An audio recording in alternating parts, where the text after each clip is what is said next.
Test لیتے ہیں، بچہ ایک مہینہ، 2 مہینہ، 3 مہینہ، 4 مہینہ، 5 مہینہ، سال کا آخر آ گیا. اب سال کے آخر میں اس کو امتحان دیا جائے گا. اب اس نے امتحان دیا اور امتحان میں ہو گیا فیل. دیکھا ایسے ایسے کہاں یہ والا جو ہے وہ یہ اچھے ڈبے میں جائے گا، اور یہ والا اس میں ڈنٹ لگا ہوا ہے، یہ 25 پیسے میں بکنے والا، اس کو دوسرے ڈبے میں ڈال دیا. ایگزیکٹلی ہم لوگ یہی کرتے ہیں ابھی بچوں کے ساتھ. جس میں ڈنٹ لگا ہوا ہے اس کو ایک طرف پھینک دیتے ہیں، جو اچھا والا بن ہے اس کو ایک طرف دوسرے بن میں ڈال دیتے ہیں، اور پھر وہ بکنے جاتا ہے مارکیٹ میں. ہم لوگ بچوں کے ساتھ یہی کام کر رہے ہیں.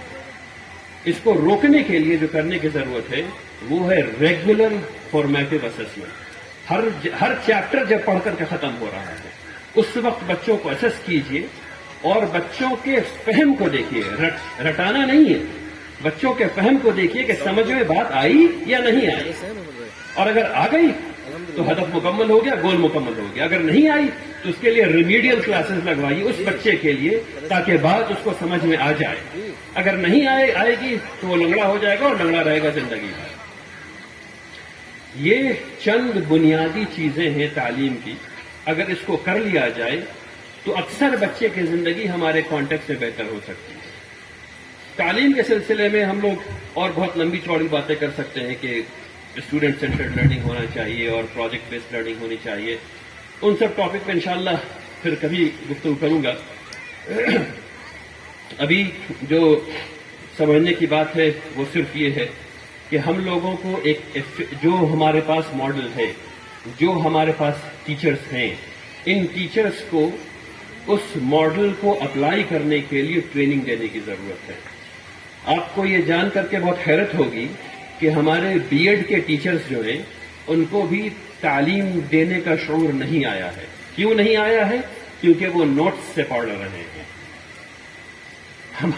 اکثر بچے میرے پاس آتے ہیں بیچلرز کیے ہوئے اور ان کا میں انٹرویو لیتا ہوں، اور میں سب سے پہلے، اب جب میں نے سیکھ لیا ہے یہاں کا گر، میں سب سے پہلے پوچھتا ہوں کہ نوٹس سے پڑھ کر کے ایگزام پاس کیا یا کتاب سے پڑھ کے پاس کیا؟ اگر نوٹ سے پڑھ کے پاس کیا تو صرف ریکٹیفیکیشن ہے، اس کو میں ریکٹیفیکیشن کہتا ہوں. صرف رٹی ہوئی چیز ہے جو آپ کو عقل نہیں ہے، آپ نے رٹ لیا ہے.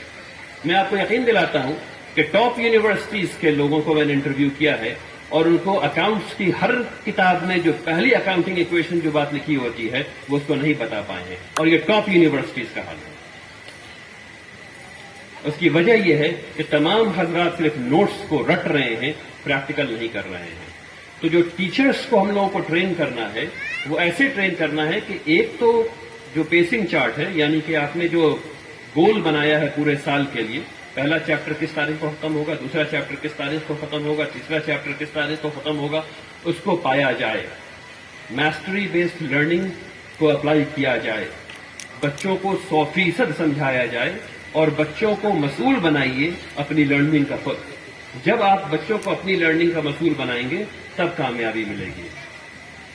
اخیراً میں بہت مبارکباد دینا چاہتا ہوں ان تمام حضرات کو جنہوں نے اس اسکول کو قائم کیا.